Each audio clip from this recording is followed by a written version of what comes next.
out for the WNBA to get a deal done. The WNBA season is scheduled to start in 3 months, but there is still no contract between players and the league. That is the holdup. There is no pen to paper. There is no deal that has been implemented for us to have a 2026 season. 3 months.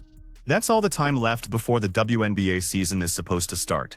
Training camps open in 8 weeks. The draft happens in 7.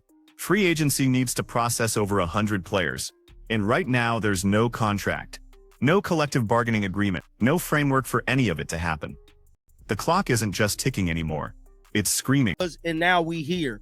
Now the article goes on to say, after meeting face-to-face weeks ago, it seems the WNBA and players are back to negotiating yet again. It was reported that after the players submitted a CBA proposal in December, the WNBA still hasn't responded to it in February. The sides met in person in New York last week with over 40 players attending in person or via Zoom. At the meeting, the league still did not have a response ready for them, but submitted their latest proposal. Here's what most people don't understand about this situation. The players opted out of their existing CBA back in 2024, thinking they had leverage, thinking the momentum from Caitlin Clark's rookie season and record ratings would force the league to meet their demands. That was the strategy. Walk away from the old deal, demand 30% revenue sharing, and watch the owners cave under pressure from fans who want basketball back. Except the owners didn't cave. They countered with 15%, and then they went silent. Now, I didn't know that they didn't even respond to their December proposal. Now, it goes on to say, while the league did not budge much on the matters of the money, particularly on revenue sharing. Now, the league is holding true to wanting to give the players 15% of revenue sharing, but the players want 30. For whatever reason, they is adamant about this 30% revenue share. December. That's when the players submitted their formal CBA proposal. December 2024. We're now in late February 2025, and the league still hasn't responded to it. Think about that timeline. The players put their demands in writing, sent them to the league office, and got nothing back for 2 months. Radio silence. No counteroffer, no negotiation, just crickets. Then last week, over 40 players showed up to a meeting in New York. Some flew in, others joined via Zoom. They came expecting the league to finally respond to their December proposal. Instead, the WNBA handed them a completely different proposal, one the league had been working on independently, without addressing a single point the players had made.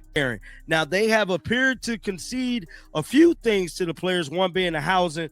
Now, Breanna Stewart told CBS Sport and Unrivaled this week that yet the proposal ultimately will not be accepted by the players, mostly because the league still isn't offering enough when it comes to the revenue sharing portion. According to Malone report, there is still a huge gap between the sides on this topic. The players want 30%, like I stated, now resulting in a team salary cap above $10 million per year and a max individual salary of $2.5 million. The WNBA is still only offering about half of that in this current agreement that came out this past. That's not negotiation. That's a power play. And it tells you exactly how the owners view this situation. They're not worried about missing games. They're not panicking about losing momentum. They're betting the players will break first. Tick. Now, this is a very important part here, guys, to get a deal done. Though the WNBA season is scheduled to start exactly 3 months, training camp usually starts about 2 to 3 weeks before the WNBA draft is happening. A week before camp kicks off, that's a month right now. Now, there are over 100 free agents who need to negotiate and sign new individual player contracts, setting the league up for an unprecedented amount of free agency period in an extremely limited amount of time. Breanna Stewart went on CBS Sports this week and said it plainly. The proposal won't be accepted. Not because the players are being unreasonable, not because they're asking for the moon, but because the gap on revenue sharing is still massive. The players want 30%, which would create team salary caps above $10 million per year and max individual salaries of $2.5 million. The league is offering half that, 15% revenue sharing, $5 million team caps, max salaries around $1.2 million. That's not a negotiation gap. That's two completely different visions of what the WNBA should be. And here's what makes this particularly dangerous. The league did concede on some things. Housing, for example. Better travel accommodations. Improved maternity benefits. All the stuff that sounds good in press releases but doesn't fundamentally change the economics. They gave ground on everything except the one thing that actually matters: how the money gets split. Now, no one's talking about that.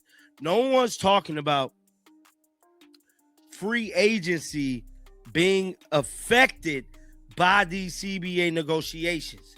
See, a player could ultimately make the wrong decision by signing too early or not giving it enough time for their agent to negotiate their deal. See, free agency is going to be impacted the most by all of this whole WNBA CBA thing. See, I don't know, but I'm very interested to see how all of this plays out in the next coming weeks, because I stated to y'all back in probably October, November, if they do not get a deal done by March, you can pretty much count the season already 30 days delayed. Now let's talk about what nobody else is discussing. Free agency. There are over 100 unrestricted free agents right now who can't negotiate new contracts because there's no CBA framework to negotiate under.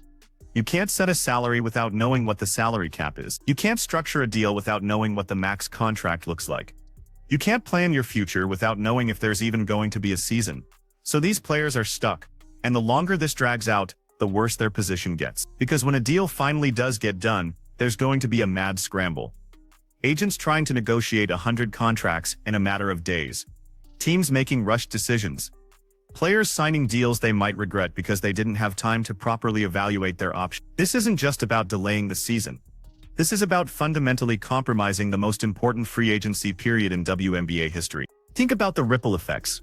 Every month this gets delayed pushes the entire season back. If they don't have a deal by March, the season can't start until June at the earliest. That's already a month late. If it goes into April, you're looking at July or August. And then you run into another problem. USA Basketball. The women's national team has commitments in September for World Cup qualifying. So if the WNBA season runs late, it crashes into international play, which means one of two things happens. Either the season gets compressed into a shorter window with more back-to-backs and less rest, or it bleeds into the fall and winter, competing with the NFL and NBA for attention. Neither option is good. Both options hurt the product. And that's still not the worst part. The worst part is what this does to next year. Because if the 2025 season starts late and runs long, the entire 2026 calendar gets thrown off. You can't start next season on time if this season is still happening. So either you compress next year's schedule even more, or you permanently shift the WNBA calendar away from its traditional May through September window. One failed negotiation doesn't just cost you one season. It restructures the entire league calendar for years. It changes when players are available for international play. It affects how the schedule overlaps with other sports.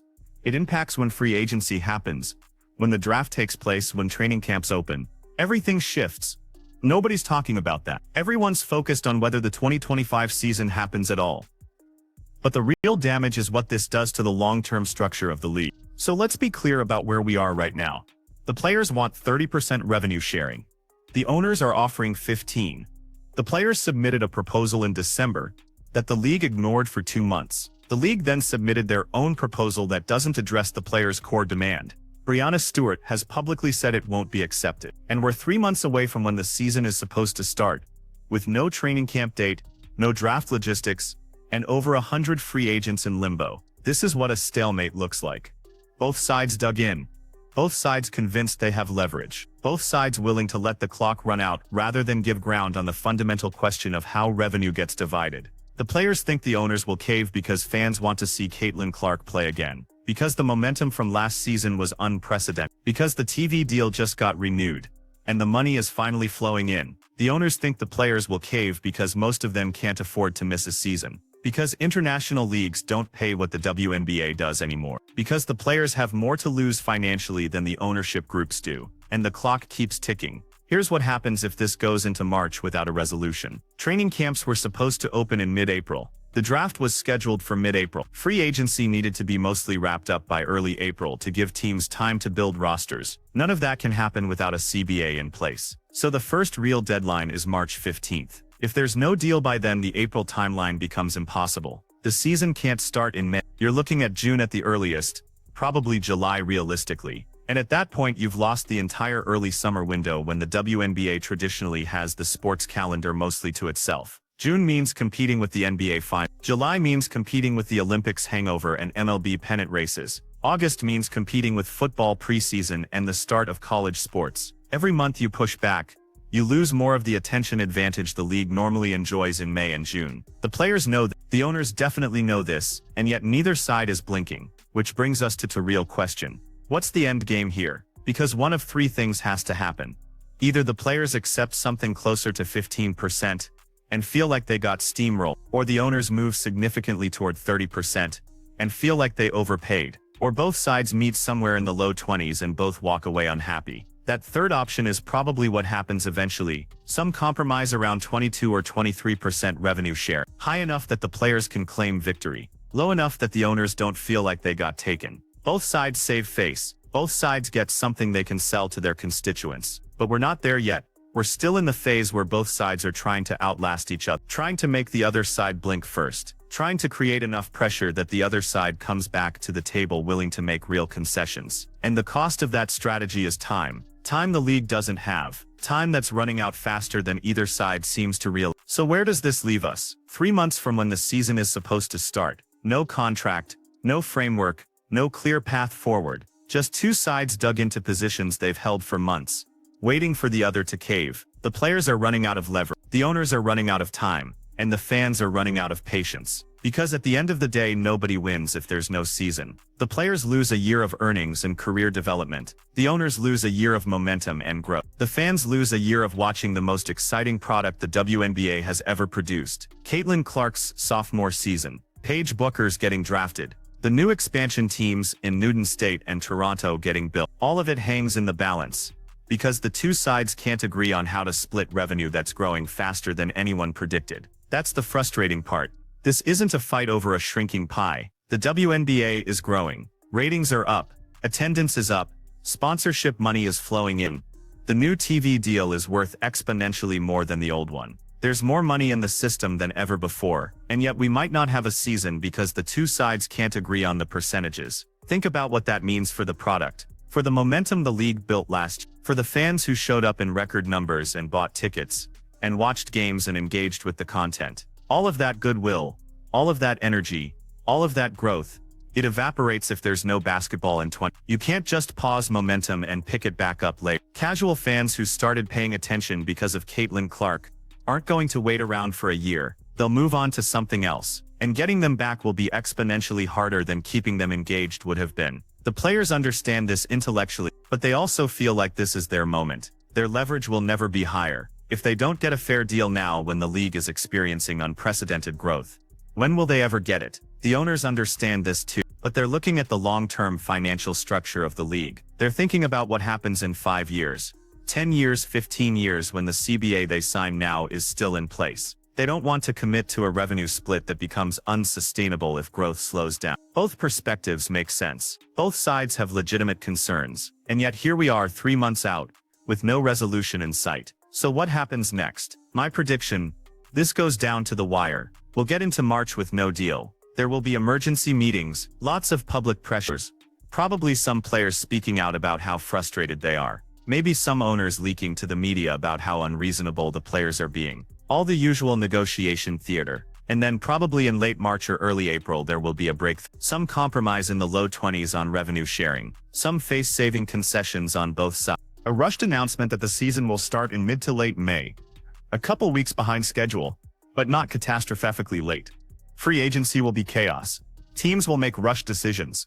Some players will end up in situations they're not thrilled about, because they didn't have time to properly evaluate their options. The draft will be awkward, because teams won't have fully formed rosters yet. Training camp will be abbreviated. But there will be basketball, because ultimately both sides need there to be basketball. The players need the paychecks. The owners need the momentum. And neither side can afford to be the one that killed the season. That's my read on where this is headed. A last-minute deal that nobody loves but everyone can live with. A scrambled start to the season. And a whole lot of tension that carries over into the actual basketball once it finally tips off. But I could be wrong. Maybe one side really is willing to let the season die, rather than give ground. Maybe the players are prepared to sit out. Maybe the owners are prepared to lose a year of growth. Maybe this goes into April, with no resolution, and we actually don't get WNBA basketball. I don't think that's where we're headed, but 3 months ago, I didn't think we'd still be in a stalemate in late February either. So clearly my ability to predict how this plays out is limited. What I do know is this. Every day without a deal makes the eventual resolution messier. Every week that passes makes the start of the season more chaotic. Every month of delay makes the long-term damage worse. The time to get this done was January. The last reasonable moment to get this done is mid-March. After that, you're in crisis management mode. So the question isn't whether a deal gets done. It's whether it gets done in time to salvage a normal season. And right now, with 3 months to go and the two sides still miles apart on the fundamental question of revenue sharing, that's looking less and less likely. The players might get their 30%, the owners might hold at 50, or they might meet in the middle at 22 or 23. But whatever number they land on, it's going to come at a cost. The cost of time, momentum, and a whole lot of goodwill that's been burned in the process of getting there. Is it worth it? That depends on who you ask. The players will say yes. Fighting for fair compensation is always worth it. The owners will say yes. Establishing sustainable economics is always worth it. And the fans will say no. Watching the league's biggest growth moment get derailed by a contract dispute is definitely not worth it. So where do you stand? Are the players right to hold out for 30%? Are the owners right to draw the line at 15? Should both sides compromise in the low 20s and get basketball back on the court? Let me know in the comments, because this is the conversation that's going to define the next month of WNBA coverage. And depending on how it plays out, it might define the next decade of the league.